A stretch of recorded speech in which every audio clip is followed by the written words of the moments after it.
I was there personally here at WrestleMania 19 on Recreated.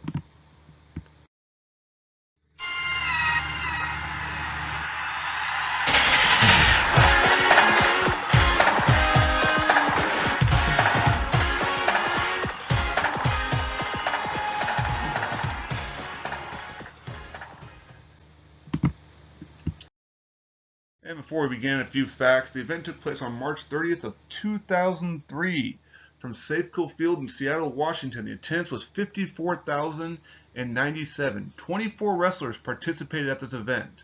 Now, when I say I was there personally, I reside in Oregon. At the time, I was in Portland, Oregon.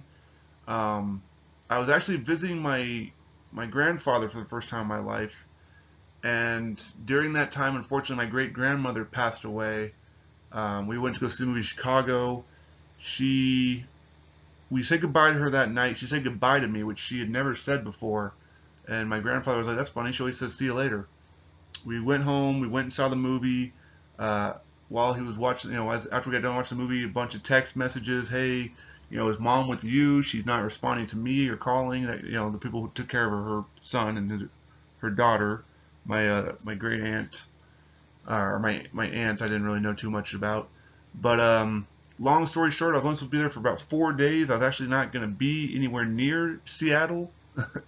um, and I was actually across the little lake from it. However, when she passed away, it was decided I'd stay up there and stay for the funeral, which was going to be 2 days after WrestleMania. So my grandfather, because I would just barely met my great grandmother, and because I was the one to find the body when we went in the house and I went to the room to look for her, decided the best way to make a 15-year-old kid not be traumatized is to pay for him to go to WrestleMania. So I'll talk more about that as we go along.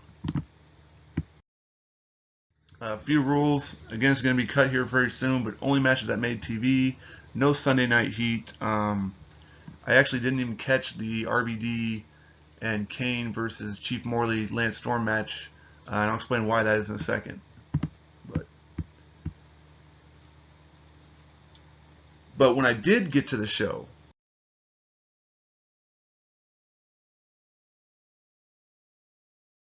when I did get there, the match was just about to be ending.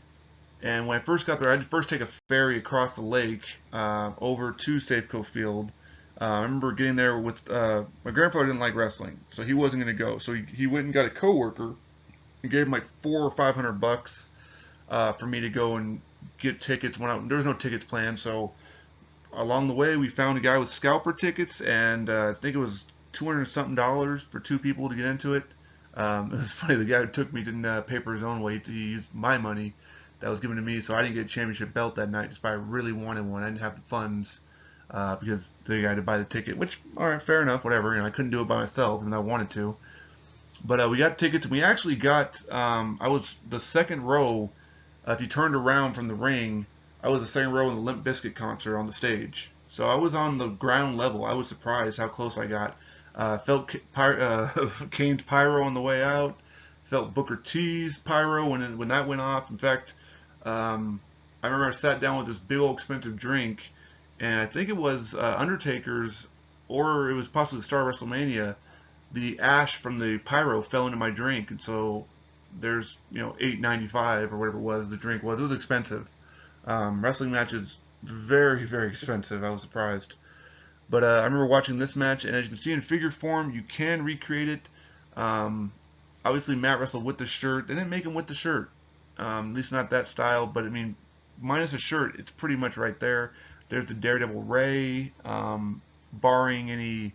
I mean, there's the colors of it. Obviously, the mask is not proper, but this is back when Jakks didn't have rights to comic book characters, so they could do the color scheme to get around it, but they couldn't do like the detail on the hat, on the horns and whatnot. And to my knowledge, I don't think they've done anything else since then on the Daredevil attire. Then I remember this, hearing about how Nathan Jones. Now I'm not going to count Nathan Jones because this was technically turned into a handicap match. It was supposed to be a tag team match. Jones was taken out during Sunday Night Heat. It was changed to a handicap match, so I'm counting as accurate. Otherwise, it would be another match to the Void because Nathan Jones. However, he was removed because he was green as the grass, and they just couldn't figure out how to make it work really well with him. You got American Badass Undertaker here, which is pretty much the time frame. Big Show, you can see right there, that's pretty much it's the Survivor Series heritage, but that's around the time he was wearing that. And then you got A-Train. Now, I couldn't get a good picture of the A-Train, but he had that decal. It might have been there might be an elbow pad missing, but that's pretty accurate, so I'm going to count it as accurate. I remember Limp Bizkit doing a concert, and Taker rolled out on the stage. Everyone turned their head to look at that. I watched a lot of Limp Bizkit songs at this show, surprisingly. I also was at the point where I got to actually, and I'll talk about it later on, with Shawn Michaels. It was pretty funny, I'll tell you.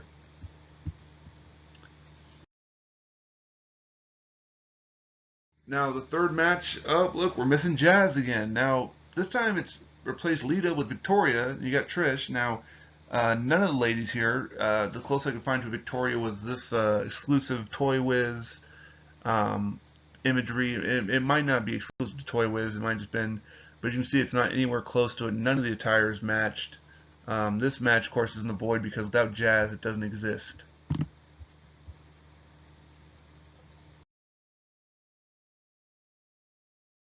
I do remember this match though. You had Shelton Benjamin, Charlie Haas. Um, Again, the attire is not probably 100% accurate, but this is also because Deco, they didn't have the biggest budget back then on those. And plus, as kids, I don't think we really cared necessarily. As long as we had the new figures, they didn't have to be 100% accurate. As long as they weren't, you'll see what we call the end of Jack's line, where Mark Henry and a thong, and Shawn Michaels in gray and red, no decal. That was atrocious stuff. That was the dying days of the Jack Pacific line for WWE. But Chris Benoit and Rhino, um, I can't see the Benoit. I mean, the Benoit's kind of close, but the reason I'm not counting as accurate is Los Guerreros. Chavo is not in green. He is. I couldn't find one in green. I thought he did have one in green. Never got one in green. But Eddie, that is pretty much the look from it. I remember getting that Eddie Guerrero. I was really stoked about it because it was last Eddie I'd had was a Titantron Live. This is like the first Ruthless Aggression. He didn't have an R3, so getting that Eddie Guerrero, really cool. I remember getting the gray one, the 2-pack, whatever it is, once he went solo. And I remember gobbling up a few different Eddie Guerreros before his passing. But it was cool to have that. Of course, SmackDown belts, you can get those nowadays. They weren't common back then. You see nobody came with them.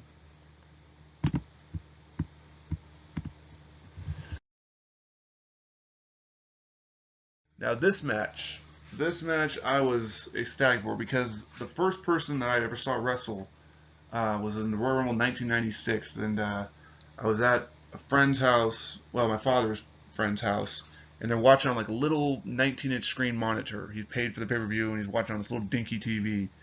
And I remember I'm bored of my mind. My dad's doing something, whatever it is, and I didn't know anybody there.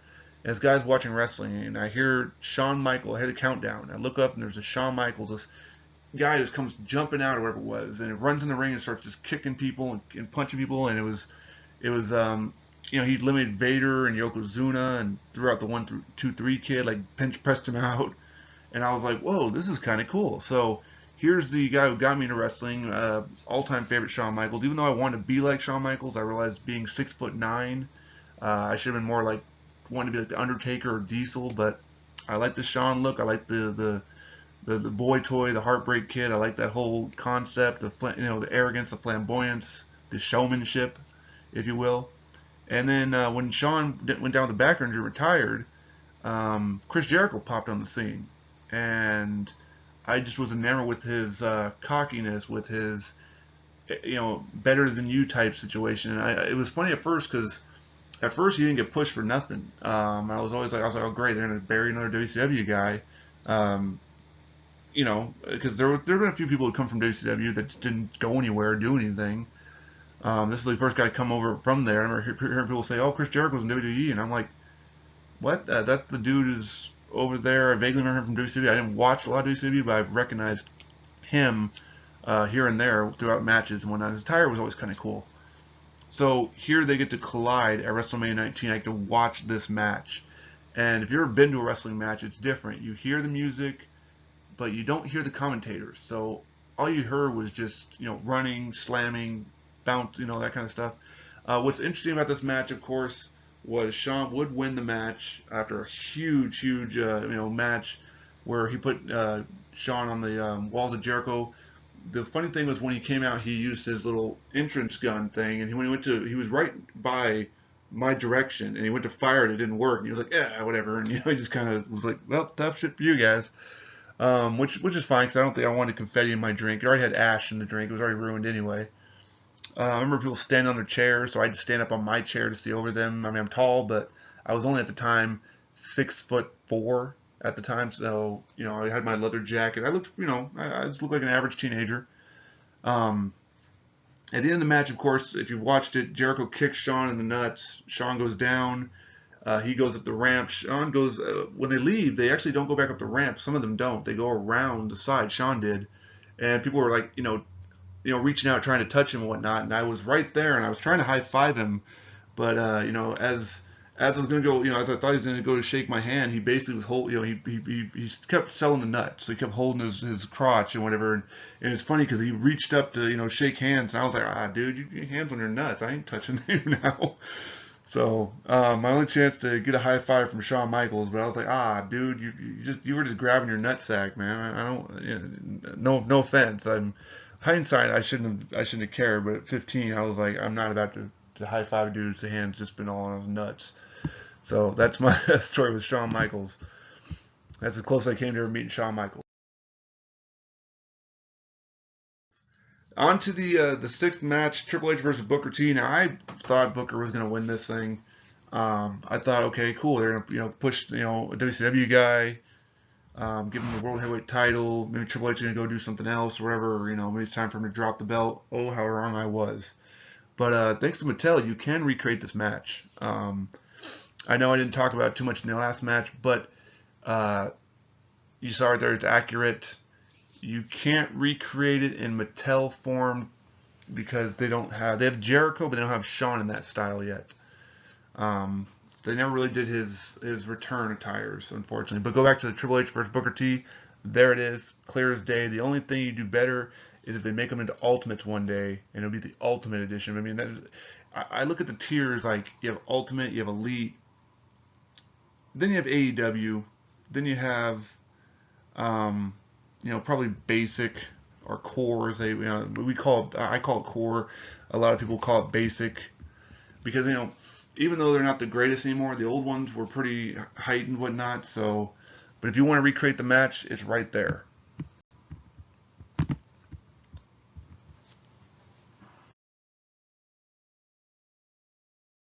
Then you've got the WrestleMania 19 match 7, Hulk Hogan versus Mr. McMahon, and there it really is for you. And I chose Jack Specific because they have the proper Hogan. That's pretty much the proper Vince. The hair might be a little too white. Maybe he didn't want to, show he does, dyes, Rogaine for men or whatever it is. But this is the WrestleMania 19 match with them. I watched that match. It was a long match. Wasn't the most technically sound. It never would be.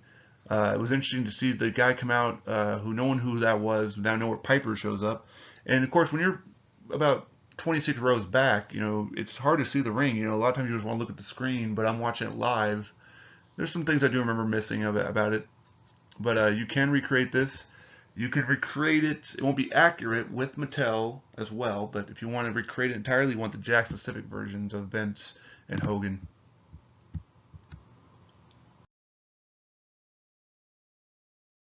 Now you've got the final Stone Cold's final match. And again, like I said, Stone Cold, any Stone Cold dude, throw on one knee brace, throw on two knee braces, take off both knee braces, doesn't matter.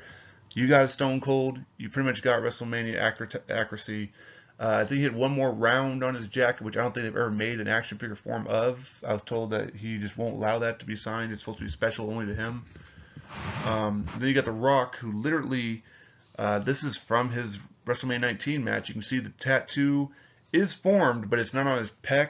He hadn't gotten it that far yet. He was still, a little more ripped, I would say, on the figure than he was in real life at this point. But they're not going to make a specialty chest mold, abdomen mold just for one figure. I understand, they're a company. Still has a Brahma Bull tattoo, which now, as you know, he's gotten rid of that, covered it up over it, which it looks cool, but iconically, that was a cool looking tattoo. It is accurate. Mattel has knocked both of them out of the park. And the main event, Brock Lesnar versus Kurt Angle. Now, I chose the Jax 2-pack because that is the Kurt Angle that represents that attire, that look of Team Angle. Brock, I can't see, but obviously the back. But I think in the back he did have either he had the weird spinal column design, or he might have the skull by then. I know one of the Jacksonville did have the skull in the back. Mattel would go on and make a Brock Lesnar that represents this attire, but Kurt never got made into a Team Angle, to my knowledge. I'm trying to think back. I don't remember he did. I know he had his like Angle Returns attire. He had something similar, but not quite. I don't think this, but I could be wrong. I didn't look for all of them, but at the same time, why, if they're right there together, why just throw that one on there? If you want Jack specific, you're gonna want Brock, you want Kurt. It's pretty much WrestleMania recall. This is a promotional thing they did to promote WrestleMania 20 coming up next year, so they threw out a Brock and they threw out a Kurt Angle. Funny thing about this was I actually ended up not seeing this entire match. By the time the show started, the person I was with told me that I had to be, he had to get back to his kids. We had to get to the ferry because the ferry was going to stop running within a certain amount of time.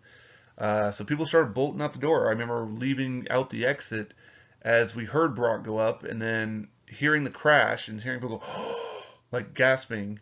And then as we're, he started shooing me down the corridor. I started, going and whatnot, but at the same time, I'm still trying to slowly drag my feet to see. And then seeing or hearing, people screaming and whatnot, and then the 3 count, and all of a sudden the music goes off and the pyro. But by the time the pyro went off, I was out the front door and we were hauling down towards the ferry because the ferry was going to be done at 10 o'clock at night or something like that, the last ferry out of town. So if you didn't get it, you had to then take a 3-hour drive all the way around the lake to where I was going to be staying, which is like Stevenson or something like that, if I remember correctly. So didn't get a chance to see the whole thing at the end. Got to hear the pyro, and then got to deal with about 500 people rushing to a ferry to get on the last one, to then sit for an hour and go across the lake again.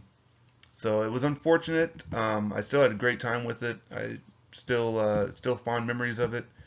Later on I had to go to the funeral and still deal with that. And that was sad, but it was cool for my grandfather to do that. Never really saw him again. He's out there somewhere. But it was an interesting time. I met him and my great grandmother's first time, and then I got to do my first WrestleMania. So, but let's find out the numbers. You could not recreate this WrestleMania, and that pains me because we're missing Jazz again. It's everybody but Jazz. To go off that movie Chicago I watched, all that Jazz. Well, we're not getting Jazz yet. But you can recreate it, 88%. Jax is where you want to go with 23 figures at 95%. Mattel does have 20 figures at 83%. Accuracy, 77%. So obviously, we're getting closer. This was a really good one. If we only had Jazz, and of course, if you accurate attires, it'd be a no-brainer. But we're missing a few accurate attires. We're missing one wrestler. Somebody signed Jazz. Toy Figure Company signed Jazz. It would count. Now, as always, I want to thank you for watching. Ring the bell, subscribe, and hey, check back soon for Recreate WrestleMania 20 edition. That's the one where we do another custom figure appreciation. And I think you're going to like who I've got lined up. I think you're going to be like, whoa, that's a pretty impressive one. I don't choose guys who already really have figures and certain attires. I tend to choose people that don't get figures or didn't get much love in the figure form. It can change, of course. If people want to send me pictures of figures they love or they have or they're trying to sell or they made in the past, whatever it is, I'll put those in there. When I give me the details on, if you still are in business to try to get more people to buy stuff. If you're just like, I'm a retired collector and I just want to show off something, that's fine too. I'm personally just, showing stuff that I've bought or stuff that I had commissioned made or stuff that I acquired or seen from other people. But, somebody's got something and they want to show me the pictures, and if I'm like, whoa, that's really cool. Again, I tend not to go after people who've already had wrestling figures made in abundancy, but or I tend to look for people that are in the older style or never got a style, and maybe moving them up to the so like for instance like the hardcore Holly one. We don't have a hardcore elite or even a basic, so it'd be cool to see some of these other older guys from the Ruthless Aggression era get an elite or a basic. With that being said, I want to thank you and check back again for Recreate at WrestleMania 20.